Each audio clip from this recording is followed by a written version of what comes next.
सवाल इंडिया का में आपका है स्वागत। मैं हूं शाहरुख खान। केरल के कोची शहर में इन दिनों लॉकडाउन जैसे हालात। बहुत कम लोग ही सड़कों पर निकल रहे हैं। जो बाहर नजर आ रहे हैं उनके चेहरे पर मास्क लगा है। बच्चों और बूढ़ों को घर में पूरी तरह से कैद कर दिया गया है। यह सब कोरोना वायरस को लेकर नहीं, बल्कि यहां के एक डंपिंग यार्ड में आग लगने की वजह से। ब्रह्मपुरम इलाके में एक डंपिंग यार्ड में एक हफ्ते पहले आग लगी थी। जहरीला धुआं पूरे इलाके में फैल गया है। 8 दिनों से ज्यादा हो गए, लोगों की जिंदगी नरक बन गई। ब्रह्मपुरम और इसके आसपास के इलाकों में हवा जहरीली होने से केरल सरकार ने वहां के निवासियों से अनुरोध किया है कि वो घर के अंदर रहें और खिड़की दरवाजे खुले ना रखें। यह जहरीला धुआं कैंसर जैसी कई बीमारी का कारण बन सकता है। दमकल की 200 गाड़ियां आग बुझाने में जुटी हैं। करीब 50,000 टन कचरे में आग लगी। दमकल विभाग के सूत्रों के मुताबिक 70% क्षेत्र में सुलगते प्लास्टिक कचरे को बुझा लिया गया है। बाकी 30% इलाके को धुएं को कंट्रोल करने का काम चल रहा है। आग बुझाने में मदद के लिए भारतीय वायुसेना ने एक Mi-17 हेलीकॉप्टर को भी लगाया है। कोची और पड़ोस के एर्नाकुलम जिले में सभी स्कूल कॉलेज एहतियात तौर पर बंद करने का आदेश दे दिया गया।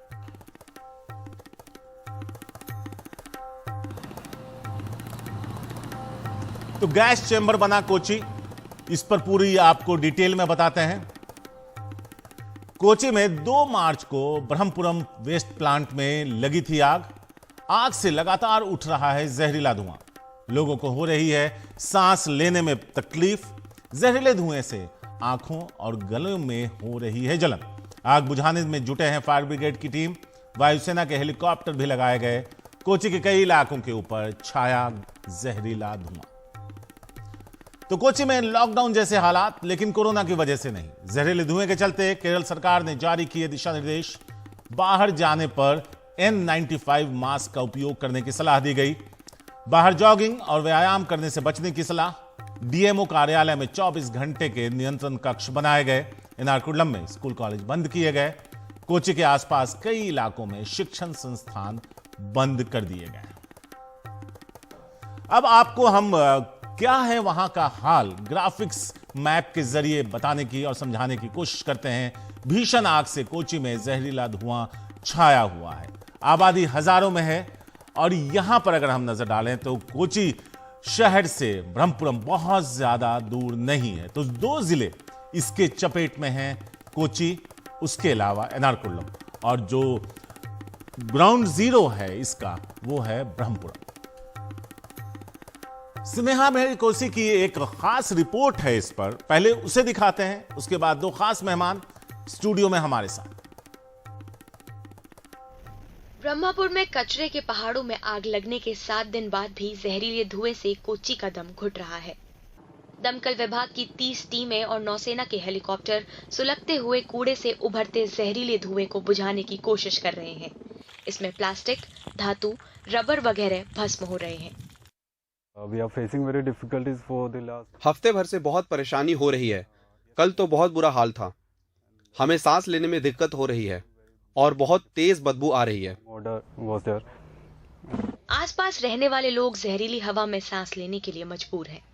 पर्यावरण आंदोलनकारियों का कहना है कि अंदाजन 50,000 टन कचरा जल चुका है। What we see is fire and smoke, but what we don't see. हमें बस आग और धुआं दिखता है। डाइऑक्साइड और फ्यूरिन की बड़ी मात्रा दिखाई नहीं देती।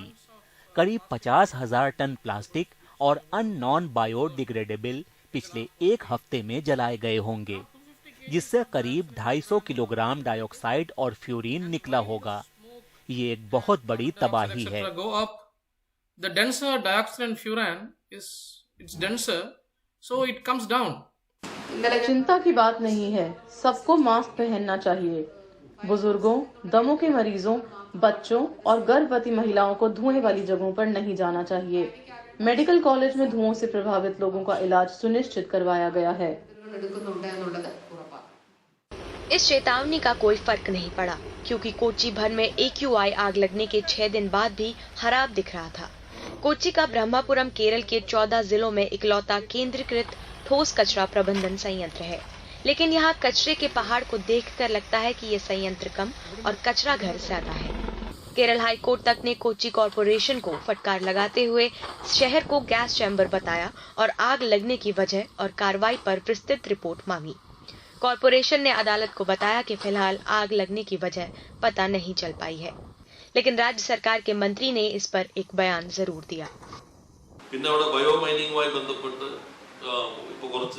पुलिस जांच करेगी कि कहीं ये तोड़फोड़ की कार्यवाही तो नहीं।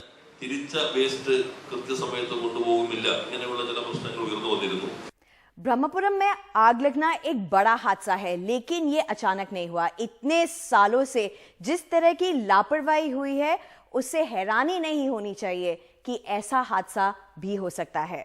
अब सरकार को फौरन इसे रोकने के कदम उठाने चाहिए और इस जहरीली हवा में किसी को भी सांस लेने पर मजबूर नहीं करना चाहिए। स्नेहा कोशी, एनडीटीवी इंडिया के लिए। और हमारे साथ हमारे दो मेहमान इस वक्त मौजूद हैं। डॉक्टर आशीष जैन हैं जो फेफड़ा रोग विशेषज्ञ हैं, और साथ ही स्नेहा मेरी कोशी जिनकी रिपोर्ट आपने अभी देखी, हमारी सीनियर एडिटर है एनडीटीवी की, वो भी इस वक्त स्टूडियो में मौजूद है। डॉक्टर साहब, आपका बहुत बहुत शुक्रिया। लेकिन पहले स्नेहा, आपके पास आना चाहेंगे। क्या कुछ हो रहा है ये हमने दर्शकों को बताया। यहाँ पे कितनी बड़ी आबादी होगी जो इस तरह के थ्रेट में अभी जी रही होगी? ये कहना बहुत मुश्किल है शादिक जी, दो कारणों की वजह से। एक, इसे जब ये आग लगी थी ये 2 तारीख को लगी थी, और 2 तारीख से अब तक अगर देखें तो 9 दिन हो गए हैं। जब ये आग लगी थी पूरे सिटी के अंदर गैस चेम्बर्स बन गए थे।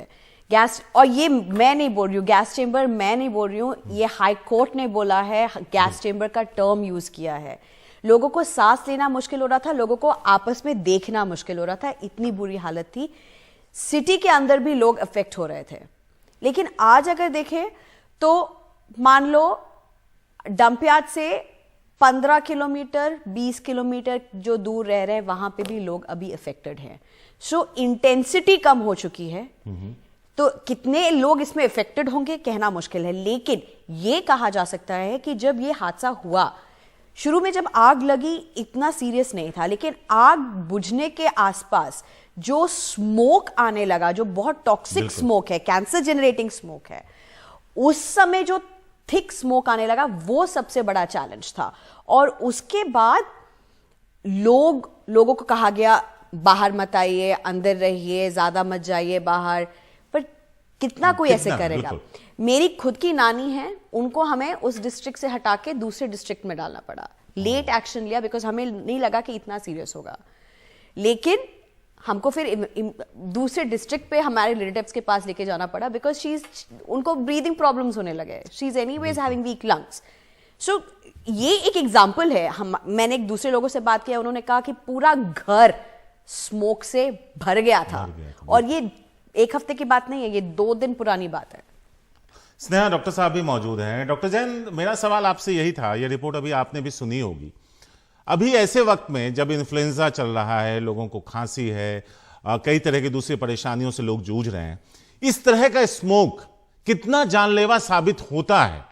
भले ही उसका असर तुरंत ना दिखे, लेकिन आने वाले दिनों में। देखिए, ऐसा है कि ये 2 कारणों पे निर्भर करता है। एक तो इसकी इंटेंसिटी क्या है और एक इसकी ड्यूरेशन क्या है। अभी फिलहाल जो, जैसे हम दिल्ली में हैं, दिल्ली में हम जो देखते हैं उसमें इससे बहुत कम इंटेंसिटी का AQI रहता है, जो अभी फिलहाल वहां पर जैसे कोशी बता रही हैं कि गैस चैम्बर बना हुआ है, उससे कम इंटेंस रहता है, बट बहुत प्रोलॉन्ग रहता है। तो वो एक अलग तरह की बीमारियां क्रिएट करता है। और अभी जो स्थिति हम वहां पर, जहां पर डंपिंग यार्ड में आग लगी हुई है, उसके आसपास के इलाकों में हम देख रहे हैं, वहां पर ये अगले 5 दिनों में, 7 दिनों में, 10 दिनों में ये खत्म हो जी। ऐसा रहता है कि इंटेंसिटी हैवी हो जाती है, तब एक अलग तरह की बीमारियां आती हैं, जिसमें कि लोकल इरिटेंट की तरह से ये काम करता है। ये धुआं और इसकी जो टॉक्सिक फ्यूम्स हैं, और आपकी रिपोर्ट में भी कहा गया है कि इसमें बहुत सारे प्लास्टिक वेस्ट भी रहेंगे। तो टॉक्सिक जो फ्यूम्स हैं, वो टॉक्सिक फ्यूम्स आपके इमीडिएटली अंदर जाते हैं, बहुत हाई मात्रा में जाते हैं, तो वो एक लोकल इरिटेंट की तरह से काम करते हैं। तो नाक में जलन, आंखों में जलन, चेहरे पे जलन, खांसी आना, अस्थमा जो है वो बिगड़ जाना, जो कार्डियोवास्कुलर प्रॉब्लम्स हैं वो बिगड़ जाना, और हाइपरटेंशन की प्रॉब्लम आना, ऐसी तमाम सारी चीजें आती हैं।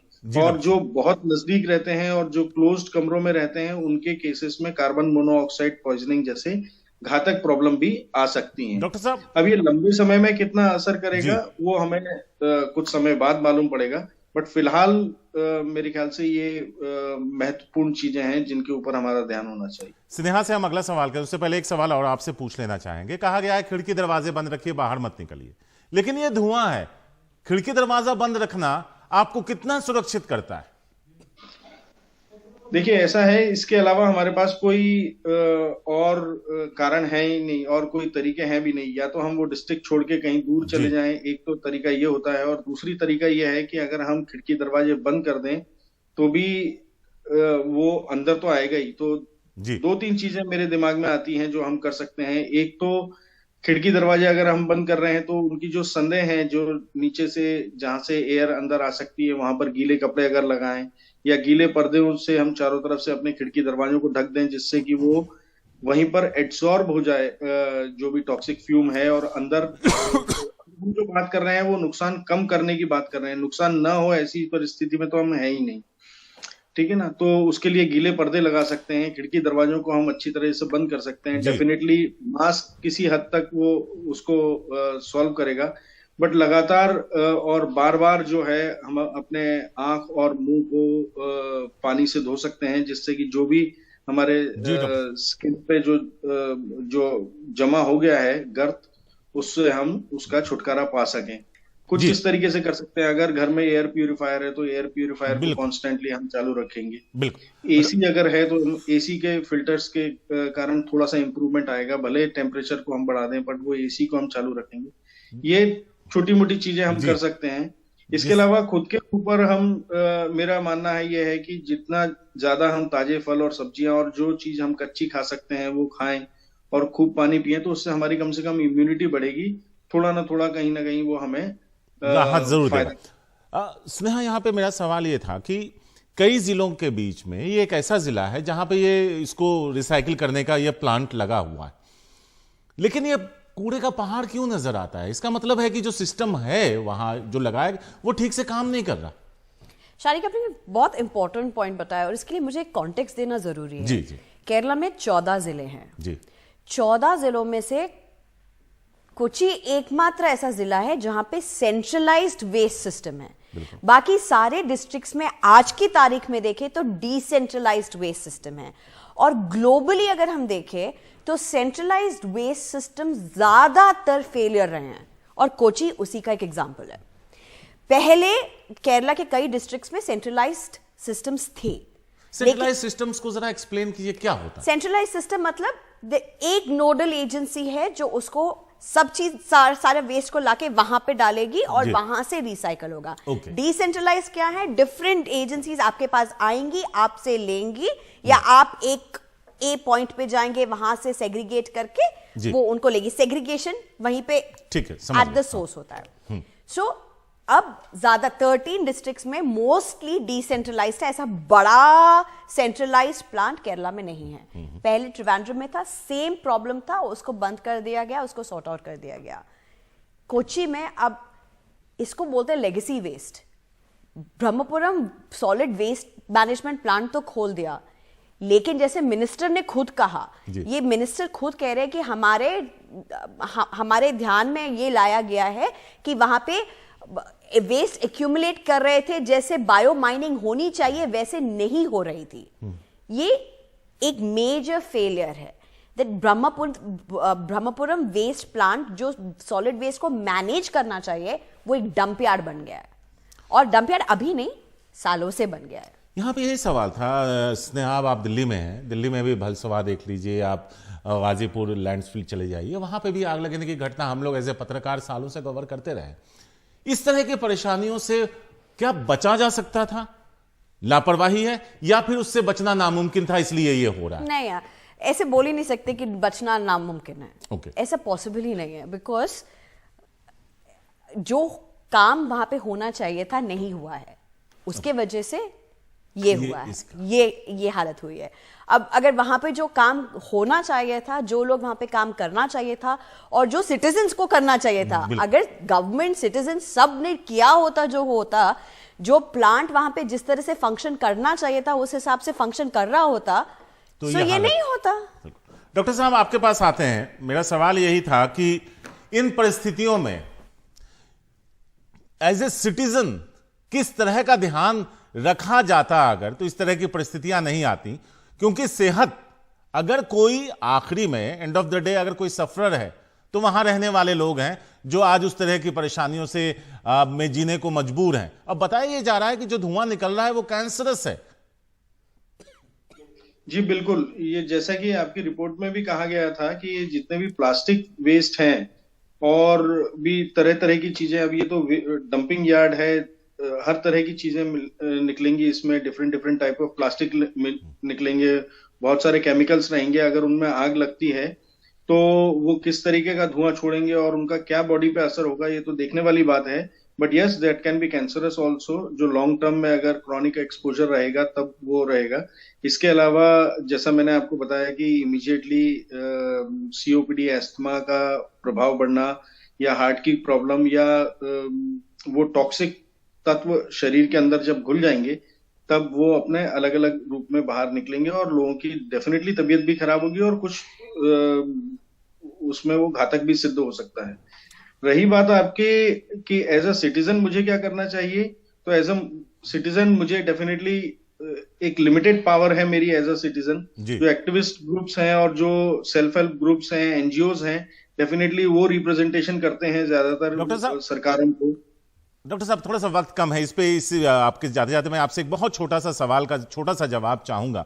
जो हो रहा है अभी वहां, जिस तरह की परिस्थितियों में लोग जिंदा हैं, उसका असर उनकी सेहत पर तुरंत दिखेगा या आने वाला वक्त उनके लिए परेशानियों भरा होगा? आज के दिन है जब इतना मैसिव धुआं इनहेल कर रहे हैं जी, वो सबसे परेशानी है। आने वाले समय में कुछ ऐसे पेशेंट्स रहेंगे जो पुराने मरीज हैं सांस के और हार्ट के और डायबिटीज के, उनको हो सकता है कि लंबे समय तक परेशानी बनी रहे। बट यंग इंडिविजुअल मेरे ख्याल से they'll not have too much of a problem unless कि वो बहुत ज्यादा इंटेंसिटी में बहुत ज्यादा देर तक उस धुएं के संपर्क में रहे हों। डॉक्टर साहब आपने बहुत इंपॉर्टेंट पॉइंट दिया। स्नेहा, जाते जाते आपसे एक छोटा सा सवाल है।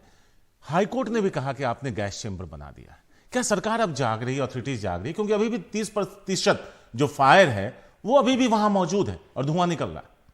फायर शायद ना हो, फ्यूम्स हैं और स्मोक है, लेकिन that is a challenge by itself. इतने आसानी से वो 9 दिन हो गए, अभी भी है। सरकार कह रही है अब हम इसके ऑल्टरनेट प्लान ढूंढेंगे। बिल्कुल, बट क्यों नहीं ढूंढा अभी तक? कितने सरकार आए, कितने गए? केरला में ऑल्टरनेट सरकार आती हैं, कांग्रेस लेफ्ट, इस बार लेफ्ट 2 बार आई, क्यों नहीं हुआ अभी तक? अब तक क्यों नहीं? स्नेहा, आपका भी बहुत बहुत शुक्रिया। और डॉक्टर जैन, आप बहुत शॉर्ट नोटिस पे हमारे साथ जुड़े, आपका भी बहुत बहुत शुक्रिया इस पूरे मुद्दे पर विस्तार से रोशनी डालने के लिए। तो वहां जो लोग मौजूद हैं ब्रह्मपुरम में और उस आसपास के इलाके में, उनकी जिंदगी अभी किसी जंग से कम नहीं। हम सब ये दुआ करते हैं कि वहां लगी आग और वहां से उठ रहा वो धुआं जल्द बुझे और लोगों की जिंदगी वापस पटरी पर लौटे। सवाल इंडिया का में एक छोटा सा ब्रेक है, ब्रेक के बाद लौटते हैं।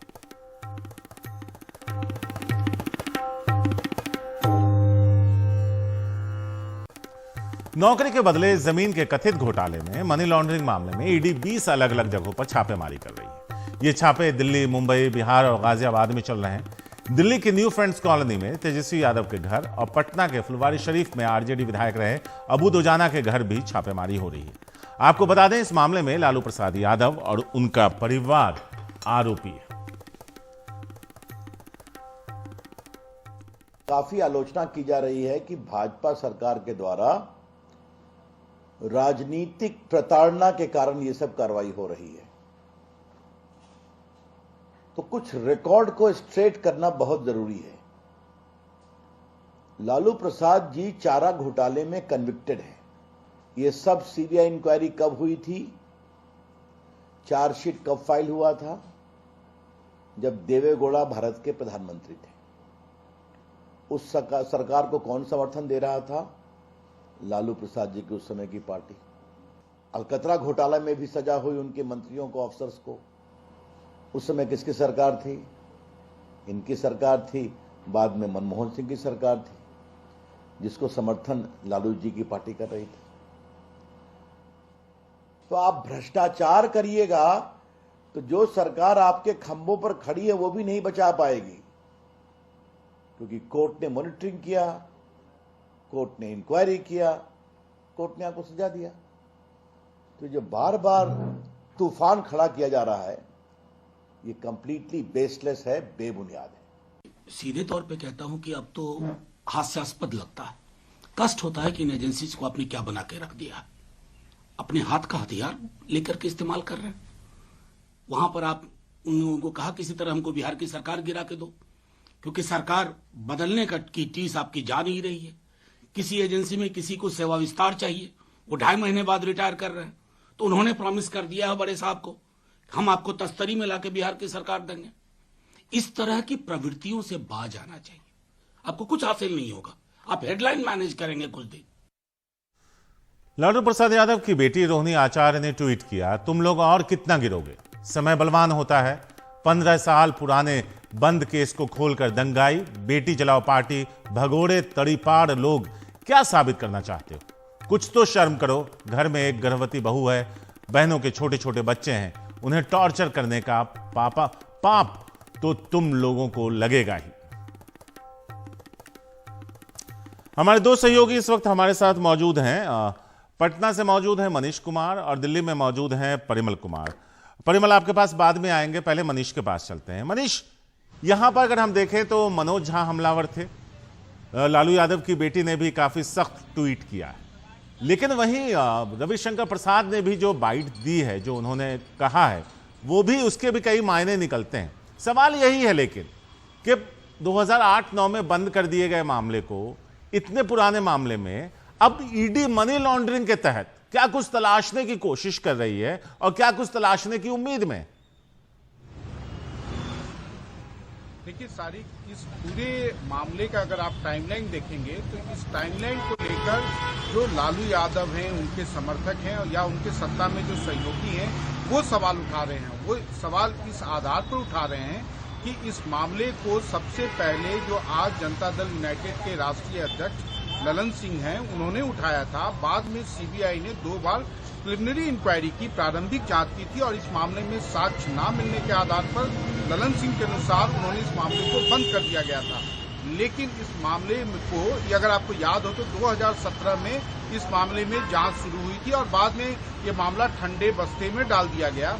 लेकिन पिछले साल अप्रैल में से जब से नीतीश कुमार और तेजस्वी यादव के संबंध थोड़े मधुर होने लगे, क्योंकि उन्होंने सरकार एक साथ महागठबंधन की सरकार अगस्त में बनाई, तब से इस मामले को फिर से रीओपन किया गया है। और यही जो है आरजेडी को एक बड़ा आधार इसने दिया है कि आरजेडी से अब राजनीतिक मुद्दा बना रही है और जनता दल यूनाइटेड का भी उसे इसमें भरपूर सहयोग मिल रहा है। उनका बार बार कहना है, नीतीश कुमार बार बार कहते हैं कि चूंकि हम साथ आए हैं इसलिए इस केस को रीओपन किया गया है और या उनके लालू यादव या उनके परिवार के लोगों के खिलाफ इस तरीके से अलग अलग एजेंसियां अपनी जांच को उन्होंने शुरू किया है या प्रताड़ित कर रही है।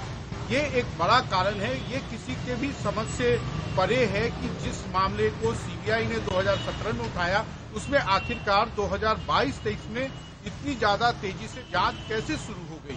सारी मनीष बने रहे हैं हमारे साथ। परिमल हैं जो इस वक्त न्यू फ्रेंड्स कॉलोनी पे। परिमल, मेरा सवाल था कि क्या अब भी ईडी की टीम न्यू फ्रेंड्स कॉलोनी में तेजस्वी यादव के घर पर है? क्या वहां से कोई खबर निकल पाई है? देखिए, सुबह से शाम हो गई शारिक। सुबह में भी हमने बात की थी और 8:30 बजे से टीम है यहाँ पर और अभी भी अंदर में है। और ये गाड़ी जो है वो ईडी की ही गाड़ी है, अगर आप सामने में देखें। और ये तेजस्वी का घर है जहाँ पे तेजस्वी यादव अंदर में बताए जा रहे हैं और उनसे पूछताछ की जा रही है। तो कुल मिलाकर आमतौर पर ईडी ऐसे मौक़ों पे बाद में अपना स्टेटमेंट जारी करती है। कोई अधिकारी निकले भी तो विजुअल अपॉर्चुनिटी से ज़्यादा कुछ नहीं होती। हाँ, ये ज़रूर है कि जिनसे पूछताछ हुई होगी, तेजस्वी अगर अंदर में हैं जो ये बताया गया है, वो अगर बात करें तो हो सकता है कि उनके जरिए कुछ पता चले। लेकिन फिलहाल कब तक ये रेड चलने वाली है, ये पूछताछ चलने वाली है, इसके बारे में जानकारी नहीं है। और शारिक, यहाँ पर जो रोहिणी आचार्य का ट्वीट है इस बात को लेकर भी है कि रागिनी यादव के घर पे भी हो, हेमा यादव के घर पे भी हो, जो उनकी बहनें हैं, वहां पर भी ये कार्रवाई को अंजाम दिया गया है। जो हमारे सहयोगी हैं मुकेश, उन्होंने भी गाजियाबाद में जहां पर रागिनी यादव का घर है वहां पर भी रेड की कुछ तस्वीरें आई जहां पे ईडी के अधिकारी वहां पर मौजूद हैं। तो कुल मिलाकर एक तरीके से बड़ी कार्रवाई 20 लोकेशन पर एक साथ धावा बोलना, चाहे परिवार हो, रिश्तेदार हो या फिर जो लालू प्रसाद यादव के करीबी हैं, वहां पर सब जगह पे दिल्ली, मुंबई, यूपी, बिहार, इन तमाम जगहों पर बताया जा रहा है कि रेड जो है वो किया जा रहा है और देर शाम तक ही चलती रहती है ये चीजें। और उसके बाद ही जब ईडी को ये स्टेटमेंट जारी करेगी तभी पता चल पाएगा कि आखिर उनको क्या कुछ हाथ लगा। लेकिन एक सबूत को कड़ी दर कड़ी जोड़ने की कोशिश हो रही है जो मनी लॉन्ड्रिंग का मामला है, और उसमें किसी नतीजे पर पहुंचने से पहले और जो कार्रवाई को अंजाम दिया जा रहा है कि किसी घोटाले को साबित करने के लिए उस सबूत की बहुत जरूरत होती है, तो उसी सबूत की तलाश इस रेड के जरिए की जा रही है। मनीष है हमारे साथ। मनीष, यहां पे बताया जा रहा है कि ये मनी लॉन्ड्रिंग का मामला है। 2004 से 2009 के बीच जो घटा, जिसका आरोप लालू यादव और उनके परिवार पर है, इतने सालों के बाद क्या उस पूरी एक टाइम लाइन को जोड़ पाना मुमकिन होगा? क्योंकि एक राजनीतिक लड़ाई तो लड़ेगी तेजस्वी की पार्टी। सवाल यह भी कहा जाता है कि आप पाक साफ हो जाएंगे तो बच के निकल जाएंगे, लेकिन कहते हैं प्रक्रिया ही पनिशमेंट तो होती है। देखिए, निश्चित रूप से लालू यादव और उनके परिवार के लिए किसी भी एजेंसी की जांच को झेलना जो है उनके लिए आसान नहीं है। निश्चित रूप से उन्होंने काफी कुछ कोर्ट और मुकदमा जो है एक तरह से उनके लिए परमानेंट कंपेनियन की तरह से है। लेकिन साथ ही साथ ये बात है, ये जो मामला है जमीन के बदले नौकरी का घोटाला, इस पे सवाल इसलिए उठाए जा रहे हैं जो आरजेडी के लोग हैं या जनता दल यूनाइटेड के लोग हैं, उनका कहना है टाइमिंग को लेकर वो सवाल उठा रहे हैं कि जब 2017 में सीबीआई ने इसकी जांच शुरू की तब इस मामले को क्लोज कर दिया गया, लेकिन अब जब दोनों साथ हैं तो इस मामले की जांच को तेजी दी गई है या छापेमारी की जा रही है, पूछताछ की जा रही है, तो इसको लेकर वो एक तरह से सवाल उठा रहे हैं और इसी को मुद्दा बनाकर वो जनता के बीच जा रहे हैं। देखिए, राजनीतिक रूप से आरजेडी हो या यहाँ तक कि जो बीजेपी के भी नेता बिहार में हैं, वो ये मानकर चलते हैं सारी कि इनका कोई राजनीतिक कोई खास असर नहीं होगा। वो भी ऐसे समय में जब नीतीश कुमार ने मन बना लिया है कि लालू यादव और उनके परिवार के साथ ही रहना है, साथ देना है और इस राजनीतिक गठबंधन को जारी रखना है, तो इसका कोई खास असर नहीं होगा। लेकिन हाँ, उनको एक ये लगता है कि एक जनता के बीच में ये इम्प्रेशन दिया जाए कि नीतीश कुमार भ्रष्टाचारियों के साथ अब हो गए हैं। एक बड़ा टॉकिंग पॉइंट उनको आने वाले दिनों में लोकसभा या विधानसभा चुनाव में मिले। लेकिन वो तो जनता का मैंडेट के ऊपर निर्भर करता है कि बीजेपी इसमें कितने हद तक सफल हो पाती है। सारी परिमल है हमारे साथ। परिमल, एक सवाल आपसे छोटा सा था कि लालू यादव का इतिहास भी उनके साथ नहीं है, पाक साफ नहीं है, सजा याफ्ता है, कई मामलों में फॉरेन स्कैम में उनको सजा हो चुकी है। ऐसे में अगर उनके ऊपर सवाल उठ रहे हैं तो उसका भी जवाब देना होगा उन्हें। सिर्फ ये कह के कि हमें परेशान किया जा रहा है, टारगेट किया जा रहा है, ऐसे काम नहीं चलेगा। निश्चित तौर पे, और ये जवाब लालू प्रसाद यादव से बेहतर ईडी तलाश रही है कि जिस मामले को लेकर उसने तेजी दिखाई है उस मामले में सबूत इकट्ठा करना उनके लिए अपने आप में एक कह लीजिए कि एक टास्क है, एक बड़ा टास्क है। और यही बड़ी वजह है शारिक कि उस जवाब को तलाशने के लिए इतने ज्यादा लोकेशन पर एक साथ रेड करना, और समय काफी बीत गया, ये बात जरूर है। लेकिन अगर पैसे का लेन देन होता है तो कहीं ना कहीं वो दर्ज जरूर होता है, कहीं से कहीं पैसा गया है, मनी लॉन्ड्रिंग हुई है, तो कहीं ना कहीं उसके कागजों में वो दर्ज जरूर होगा। तो उसी को संभालने की एक कोशिश है। लेकिन ये जवाब इनके परिवार से बेहतर जो एजेंसी है उसको तलाशना होगा, क्योंकि हमने देखा कि पहले सीबीआई ने पूछताछ की, सोमवार को राबड़ी देवी से सीबीआई की पूछताछ हुई थी, अगले दिन दिल्ली में मीसा भारती के आवास पर लालू प्रसाद यादव से पूछताछ हुई, और अब अचानक सीबीआई के बाद ईडी इसमें कूद पड़ी है। और ईडी जब कूदी है तो उसके बाद उनको साक्ष्य जुटाने की एक चुनौती जरूर है, प्रूव करने के लिए कि जिस मामले को लेकर वो इशारा कर रहे हैं उसमें सबूत कितना इकट्ठा कर पाते। मनी लॉन्ड्रिंग केस में गिरफ्तार मनीष सिसोदिया को आज ईडी ने दिल्ली के रॉज एवेन्यू कोर्ट में पेश किया है। ईडी ने कोर्ट से सिसोदिया के 10 दिन की रिमांड मांगी है। ईडी ने कोर्ट में कहा कि कुछ लोगों को फायदा देने के लिए यह सब किया गया। ईडी की ओर से कहा गया कि साउथ ग्रुप को फायदा पहुंचाने के लिए एक्सपर्ट कमेटी की सिफारिशों को भी नजरअंदाज किया गया और होलसेलर का लाभ बढ़ाया गया। इस पर बहस चल रही है।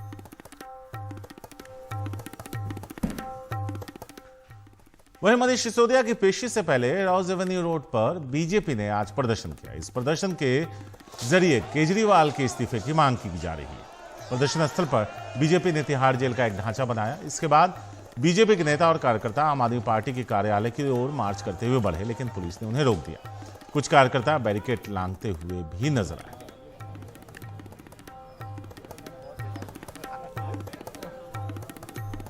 आबकारी घोटाले को लेकर लगातार बीजेपी सड़कों पर धरने प्रदर्शन कर रही है और आज आप देख सकते हैं कि मैं इस वक्त राउज एवेन्यू रोड पर मौजूद हूं और यहां पर आज बीजेपी का प्रदर्शन था। एक बैरिकेड को बीजेपी के कार्यकर्ताओं ने तोड़ दिया है और ये आप देखिए कि लगातार जो है वो बीजेपी इनको रोकने की यहाँ पर कोशिश कर रही है। दूसरी साइड में अगर दिखाऊं तो इस बैरिकेड के पीछे भी एक बैरिकेड है, यानी 3 जगहों पर बैरिकेड लगाकर बीजेपी के कार्यकर्ताओं को रोकने की कोशिश की जा रही है। वाटर कैनन के ट्रक भी यहाँ पर खड़े हैं कि अगर ज़्यादा जो है वो जोर जबरदस्ती हो तो उसका भी इस्तेमाल किया जा सकता है। लगातार जो है पुलिस की तरफ से अनाउंसमेंट हो रही है कि आप बैरिकेड पर न चढ़ें और लेकिन बीजेपी जो है वो इस तरीके का प्रदर्शन कर रही है और बीजेपी की ये डिमांड है कि चूंकि मनीष सिसोदिया और सत्येंद्र जैन पहले से ही तिहाड़ जेल में बंद हैं अलग अलग घोटालों को लेकर, तो बीजेपी की डिमांड है कि अरविंद केजरीवाल को भी इस्तीफा देना चाहिए चूंकि वो इस सरकार का नेतृत्व कर रहे हैं। तो इसी के चलते आप देखिए कि ये जो सड़क है ये दीनदयाल उपाध्याय मार्ग को जोड़ती है। इस पूरे सड़क को आईटीओ से लेकर और मिंटो ब्रिज तक की सड़क को पूरी तरीके से बंद कर दिया गया है क्योंकि यहाँ पर प्रदर्शन चल रही है। लगातार आप देखिए पुलिस के लोग अब वहाँ पर ऊपर मौजूद हैं। ये जो डीसीपी हैं सेंट्रल के वो अनाउंसमेंट कर रहे हैं कि यहाँ से हट जाएं। इसी ट्रक से तकरीबन 100 मीटर की दूरी पर राउज एवेन्यू में आम आदमी पार्टी का दफ्तर है और बीजेपी का ये कहना था कि वो दफ्तर के बाहर जो है वो प्रदर्शन करेगी आम आदमी पार्टी के, लेकिन यहाँ पर अब रोका गया है। समझाने की कोशिश चल रही है बीजेपी के नेताओं को कि यहाँ से उनको लौटाया जाए किसी भी तरीके से, क्योंकि जब ये प्रदर्शन ज़्यादा देर बढ़ेगा तो हो सकता है कि हमने थोड़ी देर पहले देखा कि एक जो बैरिकेड था उसमें धक्का मुक्की हुई पुलिस के साथ में और उस बैरिकेड को जो है वो तोड़ के ये सारे लोग यहाँ पर आ गए हैं। तो ये अब सिलसिला जो है वो आरोप प्रत्यारोप और धरने प्रदर्शन का ये लगातार दिल्ली की सड़कों पर देखने को मिल रहा है और 2024 में चूंकि लोकसभा का चुनाव है इसलिए बीजेपी लगातार आम आदमी पार्टी को घेरने की कोशिश कर रही है। दिल्ली से सचिन गुप्ता के साथ Ravish Ranjan Shukla, NDTV India. Rajasthan police ने किरोड़ीलाल मीणा को हिरासत में ले लिया। इस दौरान पुलिस के साथ झड़प में मीणा चोटिल हो गए, जिसके चलते उन्हें जयपुर के सवाई मानसिंह अस्पताल में भर्ती कराया गया, यानी उन्हें ले जाया गया। पुलवामा में शहीद हुए जवानों की पत्नी जयपुर में अपनी मांगों को लेकर 10 दिन से धरने पर बैठी थी। आज तड़के 3 बजे उन्हें हटा दिया गया। साथ ही धरने में उनका साथ दे रहे किरोड़ीलाल मीणा के समर्थकों को भी हिरासत में लिया गया। इसके बाद किरोड़ीलाल मीणा जयपुर से 50 किलोमीटर दूर सामोंद थाने के लिए निकले, जहां पुलिस ने उन्हें रोक दिया। इसके बाद वो वहीं धरने पर बैठ गए थे, फिर हिरासत में लिए गए। राजस्थान के मुख्यमंत्री अशोक गहलोत का कहना है कि किरोड़ीलाल मीणा अपने राजनीतिक फायदे के लिए शहीदों की पत्नियों का सहारा ले रहे हैं।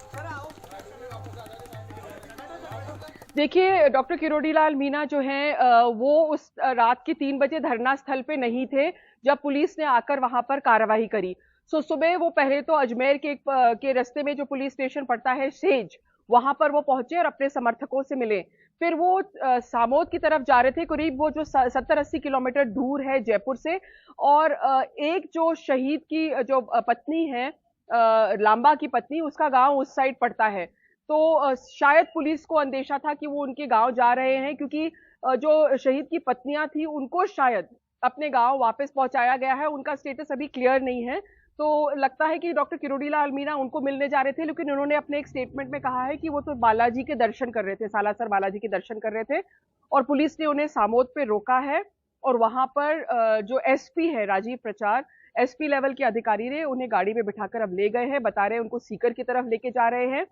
तो क्या है पूरा मसला, थोड़ा सा अगर आपको हम कॉन्टेक्स्ट दें तो मसला ये है कि पिछले 11 दिन से डॉक्टर किरोड़ीलाल मीणा पुलवामा में शहीद हुए 3 जो शहीद थे उनकी पत्नियों को लेकर धरने पे बैठे थे। उनकी मांगे कुछ ऐसी थी, लांबा की पत्नी और जो एक और है उनकी पत्नी की ये मांग थी कि क्योंकि उनके बच्चे नाबालिग हैं, बहुत छोटे छोटे हैं बच्चे, तो उनकी देवर को नौकरी मिलनी चाहिए। वैसे उनको जमीन और जो मुआवजा मिलता है उसके अलावा जो नौकरी है, प्रावधान ये रहता है कि नौकरी जो है बच्चे के लिए ही रखा जाता है। अगर बच्चा नाबालिग होता है तो फिर जब वो बालिग होता है तब ये नौकरी दिया जाता है। दूसरी मांग थी कि भाई एक स्टैच्यू लगाना है, छोटी मोटी अन्य मांगे थी कि सड़क बड़ी करनी है, इस तरह की मांगे थे, जो विद्यालय है उसका नाम करना है। सारे जो सैनिक कल्याण के मंत्री हैं राजेंद्र गुड़ा और जो मंत्री हैं प्रताप सिंह खाचरियावास आए, उनसे मिले, सचिन पायलट ने चिट्ठी भी लिखी और लग रहा था कि इसमें सहमति बन रही है। लेकिन बीच में फिर मुख्यमंत्री ने ट्वीट के जरिए एक बहुत अहम सवाल इस सारे मसले में किया। राजनीति को एक तरफ रखते हुए मुख्यमंत्री अशोक गहलोत ने एक सवाल जो किया था वो ये था, उन्होंने कहा कि क्या ये उचित है कि जो नौकरी हम मार्टर शहीद के फैमिली को देते हैं, क्या ये उचित है कि उनके बच्चों का हक छीन के हम वो नौकरी किसी रिश्तेदार को दे दें। उनकी इस ट्वीट के बाद में जो है डॉक्टर किरोड़ी लाल वापस वहां धरने पे बैठ गए और उन्होंने कहा कि अब हम यहां से नहीं उठेंगे। उन्होंने मुख्यमंत्री के घर की तरफ भी जाने की कोशिश की और उनको पुलिस को रोका गया। फिर रात को 3 बजे, कल देर रात 3 बजे ये धरना उठाया गया है। तो अब जो है ये राजनीति जो है और ये ज्यादा अहम होती जा रही है। जो डिमांड्स हैं उन पे शायद कोई गौर नहीं कर रहा है। वहीं बीजेपी ने गहलोत सरकार पर निशाना साधते हुए कहा कि उसने शहीदों के परिवारों को नौकरी देने का झूठा वादा किया था। जब पुलवामा का हमला हुआ और यह अंत्येष्टि हो रही थी वहां पर, जिस समय सिंपैथी वेव थी पूरे देश के अंदर, उस समय राजस्थान के मुख्यमंत्री के मंत्री वहां पर पहुंचकर उन्होंने जो वादे करे वो झूठे वादे थे। सबसे बड़ा प्रश्न है ये। आपके सामने उन्होंने कहा कि परिवार जिसका भी नाम लेगा उस व्यक्ति को हम नौकरी देंगे। ये वीडियो हमने सोशल मीडिया पे भी डाला हुआ है और आपको हम फोन पे भी भेज रहे हैं। ये कांग्रेस पार्टी झूठी पार्टी है और झूठे वादे करती है। एक के बाद एक इनके वादे सारे झूठे साबित हो रहे हैं। यहां पे वीरांगनाओं को ऐसे समय पर इन्होंने झूठा वादा करा। अगर वादा करा है, मुख्यमंत्री साहब से सलाह लेकर वहां पे पहुंचे हैं उनके मंत्री, तो अपनी बात पर खरा उतरना चाहिए, उसको पूरा करना चाहिए।